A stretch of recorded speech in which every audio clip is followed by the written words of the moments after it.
अभी Israel, America और Iran के बीच चल रहा है भीषण युद्ध। इस युद्ध से भारत को क्या सीखना चाहिए और भारत ने क्या सीखा है? हमारे प्रधानमंत्री नरेंद्र मोदी जी ने 15 अगस्त 2025 को यानी अपने स्वतंत्रता दिवस के दिन लाल किले से मिशन सुदर्शन चक्र की बात करी थी। क्या है मिशन सुदर्शन चक्र और उसका इजराइल, अमेरिका और ईरान के युद्ध से क्या मतलब है? ये मैं आपको सीधा सीधा आसान भाषा में समझाता हूँ। जिस तरह दुनिया में युद्ध हो रहे हैं वो कोई बॉर्डर पे नहीं लड़े जाते हैं, ना कि सैनिक लड़ते हैं, वो लड़े जाते हैं ड्रोन और मिसाइल्स, सैटेलाइट सिस्टम से। और ऐसे में किसी के पास अगर डिफेंस सिस्टम नहीं है तो उस देश का क्या हाल होता है, जैसा ईरान के साथ हुआ। इस तरह इजराइल और अमेरिका ने ईरान पर अटैक किया है, अगर वैसे अटैक भारत में हो तो क्या होगा? हमारे जितने भी हॉस्पिटल्स हैं, मंदिर, भीड़ भाड़ वाले शहर हैं जैसे कि दिल्ली, लखनऊ, बैंगलोर, मुंबई, सोचे कितनी बड़ी आबादी को नुकसान पहुंचेगा और हमारी अर्थव्यवस्था को कितना बड़ा नुकसान पहुंचेगा। उसी को ध्यान में रखते हुए आज की गवर्नमेंट बना रही है मिशन सुदर्शन चक्र। इसका सीधा सीधा लक्ष्य यही है कि हमारे सैन्य ठिकानों, अस्पतालों, रेलवे स्टेशन, धार्मिक स्थलों, बड़े बड़े उद्योगों और इंफ्रास्ट्रक्चर को मिसाइल और ड्रोन अटैक से बचाना और साइबर अटैक से भी बचाना। ये समझते हैं आसान भाषा में ये करेगा क्या और इसका काम क्या है।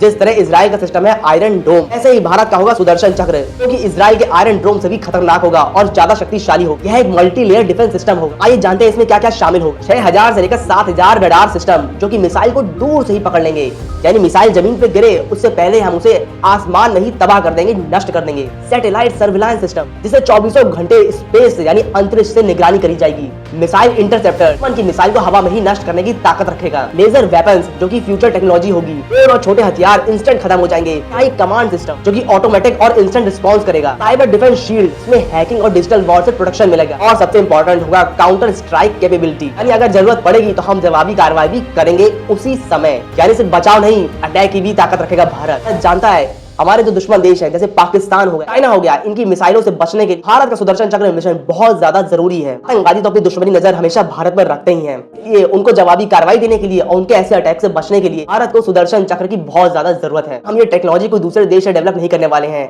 हमारे देश के साइंटिस्ट मिलकर इस टेक्नोलॉजी को डेवलप करेंगे। इसका पहला फेज चल रहा है जो कि 2030 तक पूरा हो जाएगा और फाइनल शील्ड प्रोटेक्शन हो जाएगा 2035 तक। सुदर्शन चक्र नाम तो आप समझ रहे हैं, जो कि भगवान श्री कृष्ण का, जिसने हमेशा ही मुश्किल की घड़ी में हमारी सुरक्षा करी है, इस धरती की सुरक्षा करी है, इस पूरे ब्रह्मांड की सुरक्षा करी है। इसलिए प्रधानमंत्री नरेंद्र मोदी जी ने इस मिशन को नाम दिया है सुदर्शन चक्र। इस वीडियो का पर्पस यही था कि अगर लोग ये सोच रहे हैं कि भारत बहुत कमजोर देश है और भारत में भी ऐसे अटैक हो सकते हैं, तो उनकी गलतफहमी मैं दूर करना चाहता था। भारत पर अटैक करने से पहले आपको 10 बार नहीं, 10,000 बार नहीं, 10 लाख बार सोचना होगा। भारत कोई छोटा मोटा देश नहीं है, ईरान और इराक जैसा। यहाँ पे देखा था किस तरह पाकिस्तान ने ड्रोन अटैक किया और एक भी अटैक उनका सफल नहीं हो पाया था। जब हमारे पास multi layer defence system Sudarshan Chakra आ जाएगा तब तो दुश्मन की धज्जियां उड़ जाएंगी। सच्चे देशभक्त इस रील को ज्यादा से ज्यादा शेयर करें, लाइक करें और कमेंट में लिखें जय हिंद, जय भारत। ऐसे और भी वीडियोस लाता रहूंगा, तब तक ये पेज को फॉलो कर लीजिए और चैनल को सब्सक्राइब किए बिना मत जाइएगा। जय हिंद, जय भारत।